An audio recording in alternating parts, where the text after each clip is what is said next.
Hey everyone, and welcome back. Ready for another deep dive? Always. Awesome. Today we're going to try to get inside the head of one of the most fascinating figures of our time, Elon Musk. Oh, this will be good. Yeah, so we're not here to analyze his every tweet or anything like that, but the guy's achieved some pretty unbelievable things. Like he's basically single-handedly reshaping entire industries.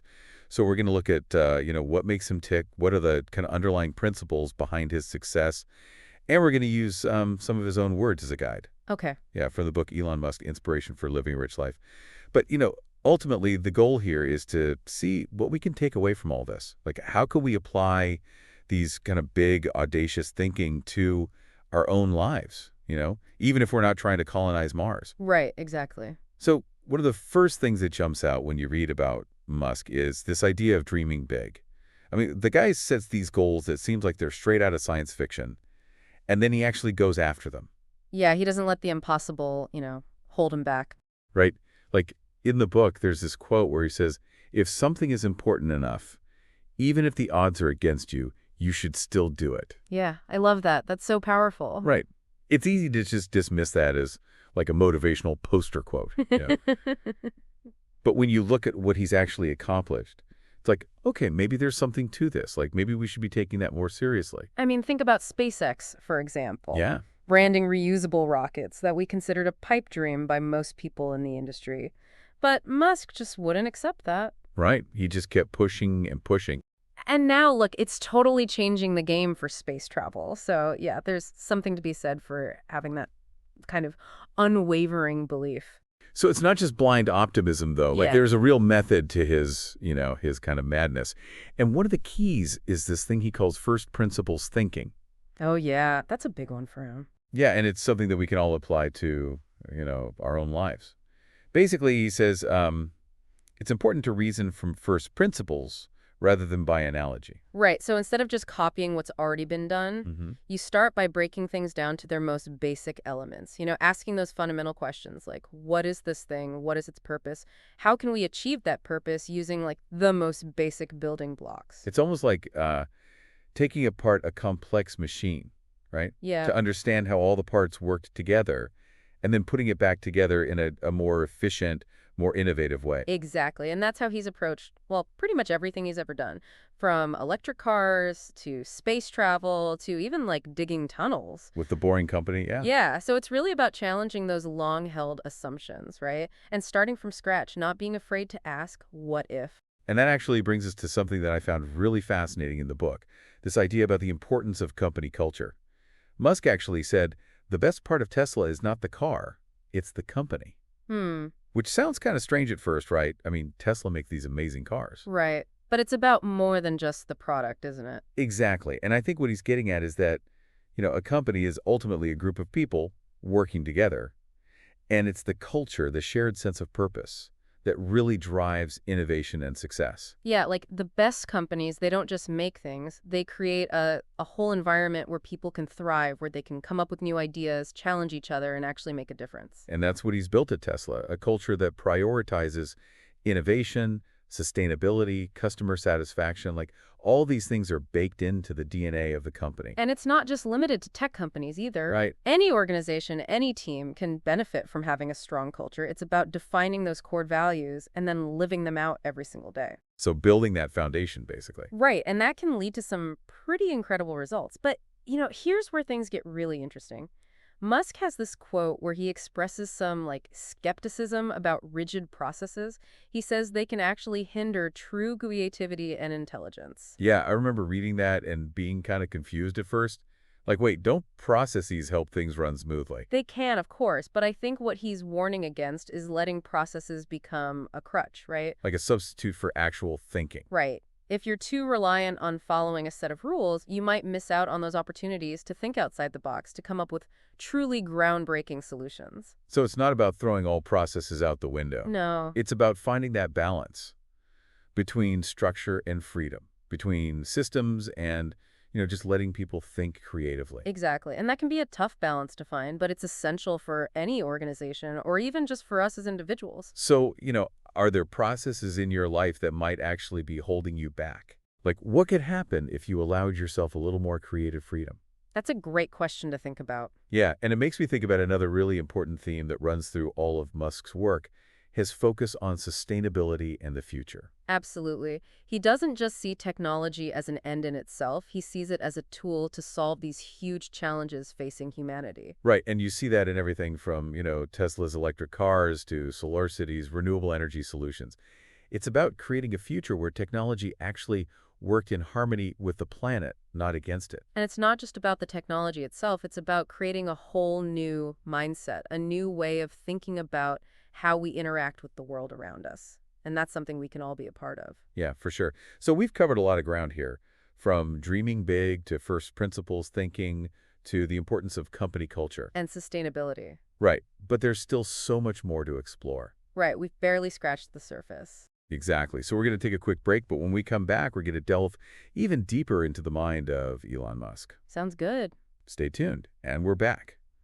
Still diving deep into the mind of Elon Musk, trying to figure out what makes this guy tick. It really is remarkable, isn't it? I mean, his accomplishments are just, well, they're mind-boggling. Totally. And reading his words in Elon Musk Inspiration for Living a Rich Life, you really start to see the power of his mindset. Right. It's not just about the rockets and electric cars. No? It's about this underlying belief that we can achieve anything we set our minds to. It's like he's operated on a different level. But the thing is, we can apply those same principles to our own lives, even if we're not trying to, build a colony on Mars. Exactly. And one of the keys is that first principles thinking we were talking about. Yeah. Remember, breaking things down to their most basic elements. It's Mhm. not just for big, complex problems. It can be used to tackle anything. So, instead of getting overwhelmed by, let's say, the enormity of climate change, right? Hmm. You start by asking yourself, okay, what small change can I make in my own life that will contribute to a solution? Exactly. And then you build from there. Constantly iterating, constantly improving. He's a big believer in feedback loops, always asking, how can we do this better? Oh, yeah, he's obsessed with that, always pushing for improvement. He has this quote where he says, persistence is very important. You should not give up unless you are forced to give up. I mean, just look at the early days of SpaceX. They had so many setbacks, so many failures. Right? Most people would have just given up, but Musk and his team, they just kept iterating, kept learning from those mistakes. And eventually they revolutionized the entire space industry. So it's that relentless drive, that's what sets him apart. Definitely. But there's also a humility to his approach that I find really refreshing. Yes. He's not afraid to admit when he doesn't have all the answers. And he surrounds himself with really brilliant people. He has this great quote where he says, I think it's very important to have a feedback loop where you're constantly thinking about what you've done and how you could be doing it better. I think that's the single best piece of advice. Constantly think about how you could be doing things better and questioning yourself. Wow, that's really powerful. That constant self-reflection, that willingness to learn that allows for that kind of growth. Absolutely. And it actually reminds me of something else we were talking about earlier, his kind of unconventional view on processes. Right, how they can actually hinder true intelligence. That's a pretty bold statement. It is. And it's easy to see how some people might misinterpret that.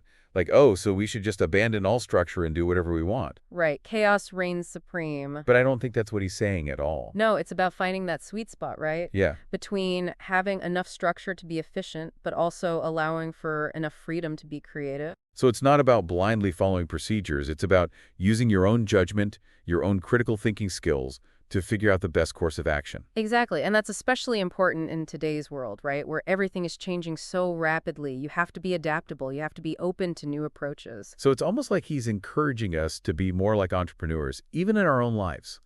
Constantly looking for ways to innovate, to improve. Yeah, I like that. Taking ownership, not being afraid to experiment, even if it means, making a few mistakes along the way. Which, let's face it, we all do. But that's how we learn and grow, right? Absolutely. And, one of the things that's so inspiring about Musk is that he's not afraid to tackle those really big, hairy problems. Oh, yeah. Like climate change, space exploration, artificial intelligence. I mean, the list goes on and on. And he's not just doing it for the money or the fame. He's genuinely driven by this vision of creating a better future for humanity. And that really shines through in his work with Tesla. I mean, the mission there is not just to build cool cars. Right. It's to accelerate the world's transition to sustainable energy. Exactly. He sees sustainability and technological innovation as being completely intertwined. And he's willing to invest in those long-term solutions, even if they seem kind of far-fetched to other people. It's like he's saying, we can't just sit around and wait for someone else to solve these problems. We have to take action, and we have to start now. which is both inspiring and, a little bit daunting. Yeah, it can be overwhelming to think about. Like, okay, what can I do? What kind of impact can I actually make? But then you remember what we were talking about earlier, first principles thinking, Right. breaking those big goals down to smaller, more manageable steps. So it's not about trying to solve everything at once. No, it's about asking yourself, what can I do in my own life, my own community, my own field of work to contribute to a more sustainable, more innovative future? That's a really powerful question to think about. And it gets to the heart of what we're trying to do here today. Like extracting those principles behind Elon Musk's success and seeing how we can apply them to our own lives. Right, taking inspiration from his audacious vision, his relentless pursuit of progress, but also adapting it to our own unique circumstances and goals. And as we continue to explore Musk's world, let's keep that question in mind. What lessons can we learn from this remarkable individual? And how can we use those lessons to unlock our own potential and ultimately make a positive impact on the world? I like that. Big questions, but definitely worth pondering. And, it's amazing to think about all that he's already accomplished. I mean, and he's not slowing down. Not even close. SpaceX is pushing the boundaries of space exploration. Neuralink is like diving into the whole world of brain-computer interfaces. And then there's the Boring Company, literally trying to revolutionize transportation underground. It's mind-blowing, really. And it's not just, the scale of his ventures, but the whole philosophy behind them. Yeah. This idea that, he actually says it best in the book, Elon Musk's Inspiration for Living a Rich Life. He says, I think it is possible for ordinary people to choose to be extraordinary. I love that quote. It's like, we all have this incredible potential inside us, right? Mm-hmm. But it's up to us to, tap into it, to choose to be extraordinary. Exactly. It's a challenge, to push ourselves beyond our comfort zones, to strive for something truly remarkable. And, you see that reflected in everything Musk does. He's constantly pushing the boundaries of what's possible. And he's not afraid to fail. In fact, he kind of embraces failure as part of the process. Oh, absolutely. He has this great quote where he says, failure is an option here. If things are not failing, you are not innovating enough. That's so true. So many of us were so afraid of failure, right? Mm-hmm. But Musk sees it as like a learning opportunity. Yeah, you got to break a few eggs to make an omelet, right? Exactly. And in Musk's case, he's making some pretty incredible omelets. He really is. And, it's not just about the technology itself. It's about the impact that technology has on the world. Like, think about it. Electric cars are becoming more and more mainstream. Renewable energy is gaining traction. Space travel is becoming more accessible. I mean, he's shifting entire paradigms. It's inspiring, right, to see someone with that kind of vision and that drive to actually make it happen. Totally. It's a reminder that we can all make a difference, even if it's not on the scale of, colonizing Mars or whatever. Right, exactly. We all have the power to contribute to make the world a better place. So, as we wrap up our deep dive into the mind of Elon Musk, let's leave our listeners with one final thought. Okay, I like this. What audacious goal are you going to pursue? Yeah, what impossible dream are you going to chase? What impact are you going to make? Because, as Musk has shown us, the only limit is, well, the limit of our own imagination. So go out there and be extraordinary. Thanks for joining us, everyone. Keep exploring, keep questioning, and keep pushing the boundaries of what's possible.